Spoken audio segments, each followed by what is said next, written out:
Bonjour.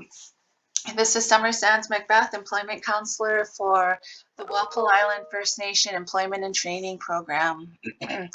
I'm here today to walk you through our training research package. Sometimes when people come to employment and training and they want to enroll in a training program, we ask them to fill out these pages. The purpose of this training research package is to assist you in preparing an application for possible funding from our program. You and the employment counselor will review the information together, and it may be submitted for consideration. And completion of this package does not guarantee approval of financial support or training. So generally speaking, this form, we'd like you to fill it out so that we understand that you've given some serious thought and consideration to pursuing this training program. So for this video, I'm just going to give an example of welding. So we start out by filling out page 2, put in your full name, put in your band number, and let's just say your occupational goal or career goal is welding. So say you had a co-op in high school and you really enjoyed it and you want to go back to it. So do you have any experience? Yes. And then, you would write co-op in grade 12, for example. What options in addition to institutional training have you considered? So maybe there was a short training program or a pre-apprenticeship program you did a long time ago, or you're considering now. You could put that in. Why do you feel this training is the best option to achieve your goal? So maybe you know other people who took this program and it served them well, or someone recommended a training program for you to take, so you would write that in. And it says, have you researched labor market information in relation to employment opportunities? So this would be if you go onto Google and type in labor market information and then type in the occupation you want to do. We'll say, for example, welding. It will return results that say in Ontario, these are the amount of jobs that are available on average, and then it'll share with you across Canada and the different provinces. So do a little bit of research and write down what those answers are. And then it says, have you carried out any form of related career planning which helped you arrive at the decision to take this training program? This would be like career exploration. So if you've thought about this, but then maybe you're also thinking about other training programs, like you haven't fully decided, this is a good time. We can help you out here. We have a program, let's see, a software, excuse me. We have a program called Career Cruising, and we can set you up on this program and you can do assessments. What are the working conditions I like? What are the working conditions I don't like? How do I like to learn? Things like that. And it'll help assess where you're at, and it'll give you some results of possible careers you could try out that you may enjoy. Will you receive a certificate, license, or diploma? Just take a look at the program, see what it says. If it offers you something, say yes. And basically, you just got to go through and answer each question. This form might sometimes seem a little daunting. Work on it half hour a day, and you'll eventually get through it. So it says, please attach a minimum of 3 job postings in your occupation of interest. So if you go to indeed.com and do a search for Wallaceburg, Chatham, Sarnia, or if you're living elsewhere, London, Toronto, other provinces, not everybody is based in the greater Walpole area, but just wherever you would like to work, look for 3 postings and print them out and attach them to this application when you submit it to us. So on this page, it says, gather the information from 2 schools in order of your preference. It's your responsibility to investigate all of the available courses in your field. This section is to help you determine what school best suits your learning style and training needs.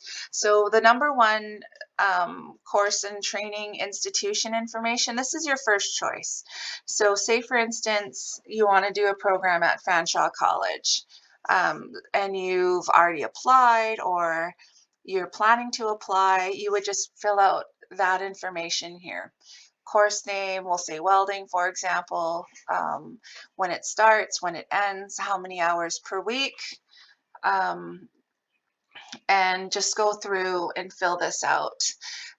Some people have worked with a counselor from the college that they correspond with or from the program within the college that they're applying to get some assistance to answer these questions. There's quite a bit on the school's website too to help you answer these questions. We want to also help you see what the commitment is for learning. So explain how your progress will be monitored and reported. Maybe they do letter grades, maybe they do some sort of written evaluation, or maybe there's some sort of practical test. How much of the course is self-paced and or instructor-led. Right now, we're currently in the pandemic, so many things have gone online. You could say normally it's instructor-led, but currently it's going to be offered online with an instructor or whatever they tell you, how they're running the program, write that down. On this page, oh yeah, and some training programs will be hours toward apprenticeship. If you're doing a skilled trade and that applies to you, answer this question here. Are the hours of training recognized for apprenticeship purposes? Yes or no? Next is the funding requested for training. So it says total estimated training costs. Write down the tuition. You can usually find that on the website. Other costs such as textbooks, PPE, uniforms, whether you need first aid, CPR, WHMIS, mask fit. There's different preparations that programs would like you to do. Going with the Fanshawe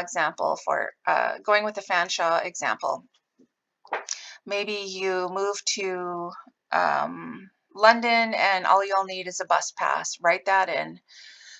Maybe down here you need some medical tests before you can start the program. Write it down here. And then in the next column, it's the amount of funding requested from employment and training. So maybe you need all of the tuition covered, all the other instructional costs covered.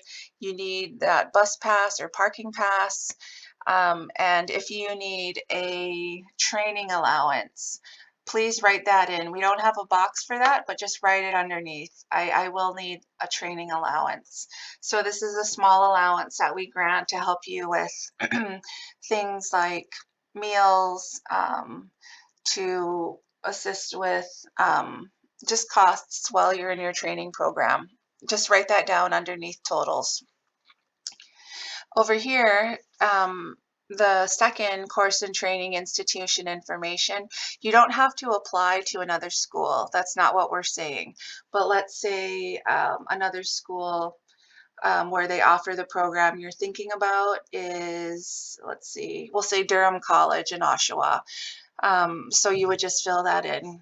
Course name, welding, for example, or whatever your training program is called. You know, we'll say Durham College, for example, Oshawa, and you just fill in this information, and it's the same thing like number one. What's the method of instruction? Does the curriculum meet employer standards? So on and so forth. And then you would write down the costs of their program, the tuition, other instructional costs, et cetera, and then include what you're requesting from employment and training. And then underneath, if you need a training allowance, write that in. And that's that for the institutions. So now moving on to the occupational and training research. We would like you to gather information from a minimum of 2 sources. And we recommend getting information from a combination of employers and people working in your desired occupation. So let's say you have a good friend who works, in this example, as a welder. You would just write their name, ask, kind of do it as an interview. Like, what education did you get for to become a welder? What's required in your field? What qualifications and skills do you need? What experience and background? What are your working conditions like? What are your hours of work? How much money do you make? What's your wage and salary? And what does it look like, 2 years from now, 3 years from now, 5 years from now? How does the field look? And the second one is the second source. So say, for instance, there's a company that hires welders, for example. Call up that company and just ask them what education is required if I were to work for you. What skills and qualifications are you looking for? What background do you want um, employees to have? What are your working conditions like? What are your hours of work? Is it shift work? Things like that. What's your starting wage? What if you've been at the company for 10 years? What's your, what's the wage 10 years in? Um, so it gives you some examples here under areas of research for consideration: standing, sitting for long periods, inside, outside work. This will also help you, maybe someone says, well, we spend a long time outside and maybe you don't like to work outside. So keep that in mind. Look for the jobs that you can do inside, for example. So we want to make sure that after you fill this out, you have a good sense of what um, this occupation requires and that you're pretty confident in this choice. So like I said earlier, you're going to get a couple sources of jobs and labor market information. When you completely fill out this form, include those pages at the back and submit that as your total within employment and training research package. So thank you for listening to the video on our training research package. If you have any questions, email me summer.sands, summer.sands@wifn.org. Feel free to call the office 519-627-7148 if you would like any further assistance. And I can also set up appointments to work with people through this form. So please don't please ask for help if you need it. Okay, miigwech.